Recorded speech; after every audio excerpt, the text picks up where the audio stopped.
Good morning, good afternoon, good evening, good night, depending on where you're joining me from. Welcome to Talk About It Tuesdays, a safe space where we talk about everything grief and perinatal related and whatever pops up in between.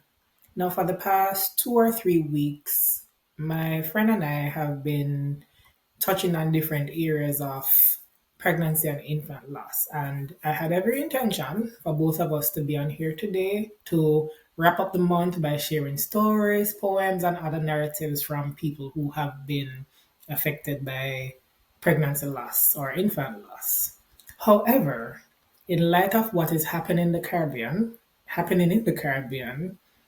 specifically Hurricane Melissa, I will have to deviate a bit from today's planned agenda. And that's just life. In life, we have to be flexible. There's a saying back home in Jamaica where it goes, while we're planning, God is wiping, right? So it was my plan to do this, but here we are talking about that. Before I even go any further, I have to tell my clients, my friends, and other people who have been checking in on my family. I appreciate it very much. I I'm not physically there, but my heart is there. I have family back in Jamaica, I have friends back in Jamaica. So I've pretty much been a nervous wreck. I'm not somebody who tunes into the news. That is something I purposely avoid. Not to say I'm oblivious to what is going on in the world, but I microdose my news intake. But for some reason, well, obviously, because of Melissa, I was pretty much glued into the TV for a few hours last night, and I was just going through text messages and receiving calls from friends who are here who are worried about their family members back home. I talk to my mom and my sister every day, and just losing touch for a few hours, it was nerve wracking. It still is. The power is touch and go. So whenever they're able to check in, they do. But we really don't know what the outcome will be. And even though I'm referencing Jamaica because that's where I'm from, there are other Caribbean countries who have been affected or who are being affected by Hurricane Melissa. So my heart and best wishes go out to you and your family as well. I'm from a Christian family. Jamaica is a Christian country. So in times like these, we pray. Not to say we don't pray, but the prayers go up a little bit more when we find ourselves in a space of uncertainty, which is where we are right now. For many, many years, we have always managed to be spared. We've always been spared from hurricane storms and other natural disaster. And I really hope that this time around, God will pull through for us. But His will be done. We will just have to wait and see what happens when the storm clears. I'm not going to go into the different types of grief or anything like that. You can see my previous videos, and I'm sure there will be many more videos to come that will talk about the different types of grief. But I want to acknowledge that people are still experiencing grief and loss from Hurricane Beryl last year and even hurricanes and natural disasters from before, not only in Jamaica, but right across the world. So, again, specific to Jamaica, people are still recovering physically and mentally. And here we are anticipating, I talk about anticipatory grief a lot. Here we are anticipating a category 5 hurricane.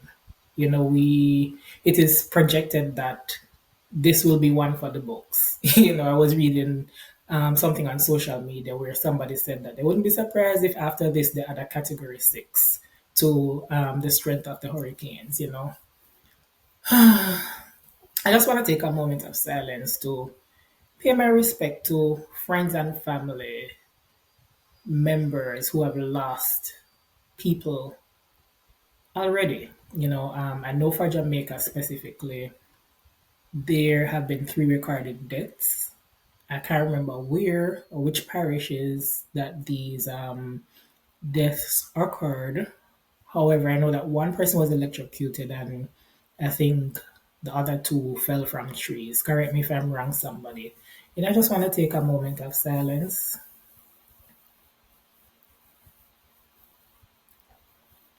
My prayers and thoughts go to the family members, friends, and even the wider community. They were a part of a community. Oh, so I pray that God will just grant you comfort in this time of grief. You have already lost, and we still don't know what the outcome will be. So it is a rough space to be in. As I mentioned before, I'm not a news watcher, but in the midst of watching the news last night, there were humorous moments. One thing I can tell you about Jamaicans, we find fun and joke even in the most serious of situation. One community actually had a hurricane party, and I think it was on social media where I saw a big grown man in a pink kiddie's pool. So on top of us being resilient, we find humor in almost every situation, and I think there's a whole group or movement called Jamaica is not a real place. Because the things that happen there. You have to really wonder if we come from another planet. But I was telling somebody that us finding humor in any situation is just a part of who we are. That's how we cope. That's our coping mechanism. But in the midst of this, I want to again use an old time saying there's a time and place for everything. So in the midst of us laughing and joking around and creating these entertaining memes and videos, we have to use wisdom, right? We need to prepare. I believe there's power in preparation. And I know people would have said that, hey, so many times we've been told that a hurricane or a storm is coming, and then we go out and buy a bunch of non-perishable items and do extra work to our house only to not receive a storm. Yeah, but in my opinion, and don't get me wrong, I know how hard it is sometimes to muster up or find money to do something extra. Some people are barely making ends meet, so I do acknowledge that. But again, I believe in preparation. We're buying non-perishable stuff, so even if the hurricane doesn't come, at least we can eat it another day. I would prefer that than to be in a space where we are stranded and hungry. So in the midst of everything, and this is Tuesday. Yeah, today is Tuesday, so a lot of this is hindsight because we are already experiencing the impact of Hurricane Melissa. So people wouldn't be able to go out and buy stuff now. So I'm hoping that the proper preparations were made in light of Hurricane Melissa's, I want to say, arrival. All right. So this gonna be replaced. Property can be replaced. And again, I'm not talking from a place of being insensitive or being oblivious to how hard people work to acquire material things. We like to be comfortable, so we buy or make our homes, we have our cars, and we do things that we want to do. However, like I said before, lives cannot be replaced. Property can be, and any other material things can be replaced. So I just want to implore us to stay safe. Um, stay safe. Some of the things that I hope that people would have been doing, um, it's always important to keep a battery powered radio or a fully charged phone, handy for weather updates and emergencies. So we need to know what's going on generally, and we can't rely on electricity because power lines can be down and, Flu, which is uh, an internet provider back home, they're already splashy based on what I've heard. So having a battery powered radio is good to have on hand, for emergencies, emergency alerts, and just weather updates. An emergency kit would have been good to have. And again, we're already experiencing Melissa, but hurricane season come around every year from June to November. So this information can be applied to next year or other disasters that may happen. We don't want them to come, but we don't know what will happen. So it's always good to prepare. So a second tip I would leave with you is to have essentials like water and non-perishable food, which I alluded to earlier. Have those things on hand. Those things, I think they take like 5 years or so to expire. So if you buy a case of sardine or mackerel, for example, if you don't eat them during the hurricane, you can always eat them with some dumpling or rice some other time or a piece of bread.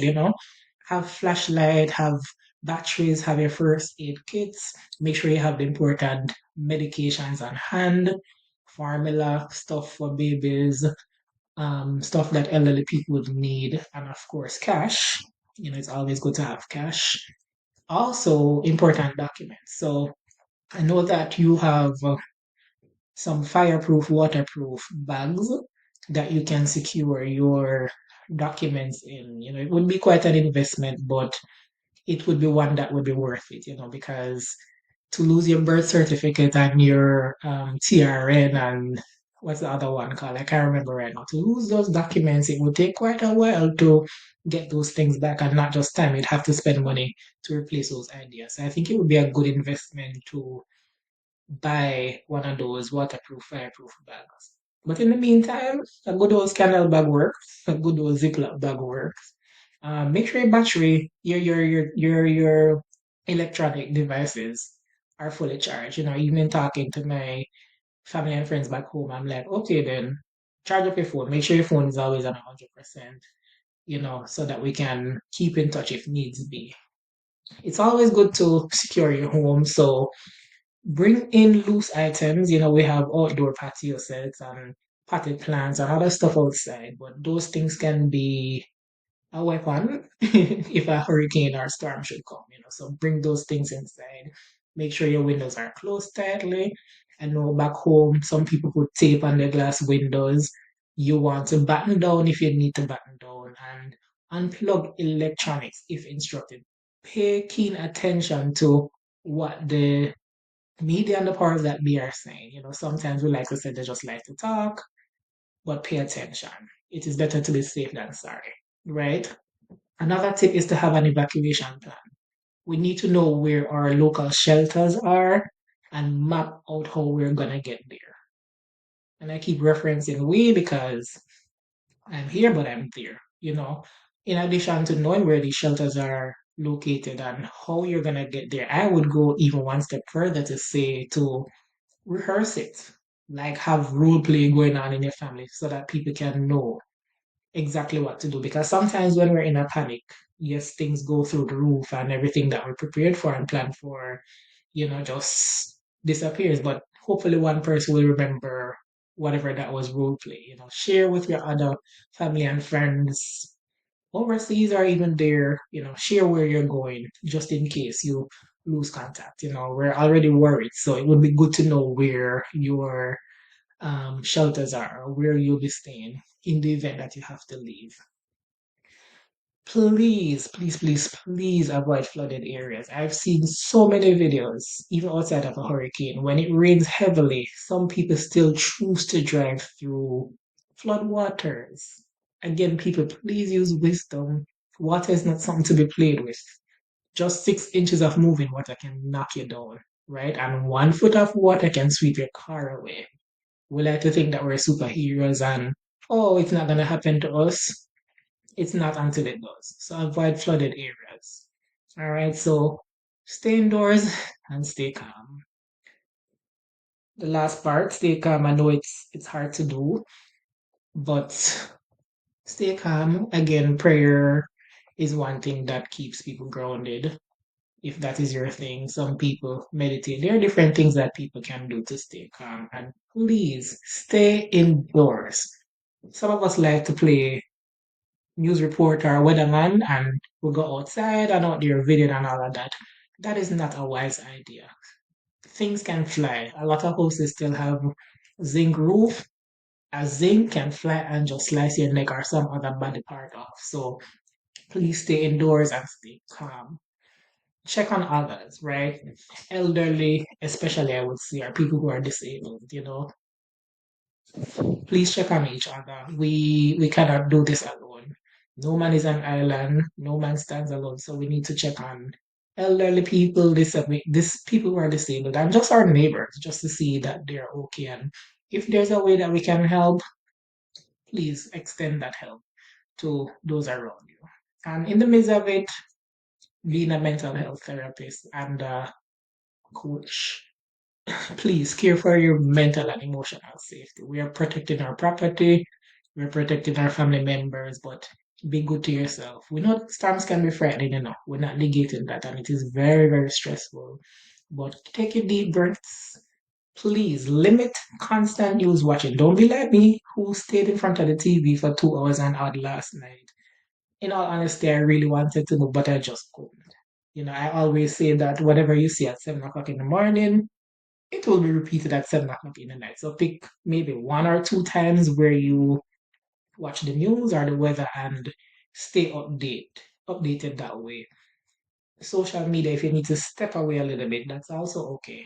I was talking to somebody yesterday and she was not feeling so great and she's like, hey, I think I'm gonna stay off social media because browsing is making me nervous. There was a news report, I don't remember from which one of the networks, but he pretty much said that Jamaica will be gone when this is over, even if that's a fact, hearing that does something to um, people's mental well being. So, microdosing news and weather, just like I do, we want to stay abreast, but we also want to take care of ourselves. So, if it's something that is very stressful to you, take breaks. Maybe watch one time or two times as opposed to just sitting in front of the TV. And we can always unplug from social media. One thing I do is to check headlines.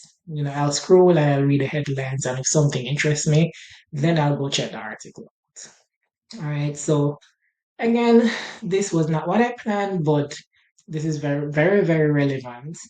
And again, my prayers, condolences, and respect go out to people who have experienced not just death related loss, but any other loss. We can go into the different types of losses, which I won't, but people have lost and will be losing different things in after Hurricane Melissa has passed. So thank you again for tuning in. There's so much more I want to say, but I think I'm going to sign off for today. I'm fighting myself to not check my phone while I'm here recording because I'm still receiving updates from my friends here. We're sharing with each other how we're feeling. Again, I'm very nervous. I'm very nervous. My mom and my sister and my brother and my newborn, well, not my newborn. My nephew is 6 weeks old, so he's a newborn. My big brother is still there. We have family property still there, so physically safe, but we don't want to lose our family members and friends. And being here, we feel helpless. Like I said last night, I felt paralyzed, just sitting there watching everything that's going on and not being able to help. But we know that help and support look differently. So can't be there physically, but we can still check in, we can still pray. So thank you again for those who have been checking in. Thank you for your prayers. We appreciate it very, very much. And continue to send your questions in. No, I am not neglecting the questions that I have in my inbox, just that sometimes I have to be flexible. So I will get back to those questions. Thank you again for supporting Talk About It Tuesdays. I now have a page on YouTube, so please like, share, and subscribe. You never know who may need to hear whatever it is I have to say. If I reach one person, that's good enough for me. I am also on TikTok. My page is empty, but I did upload a profile picture and I will be loading, I guess, sound bites or whatever these young people call it over on TikTok. I'm also on Instagram and on Facebook here under the same name, Bereavement. And beyond. So please like, share, and subscribe. And I will see you next week. In the meantime, please be safe. Please be safe.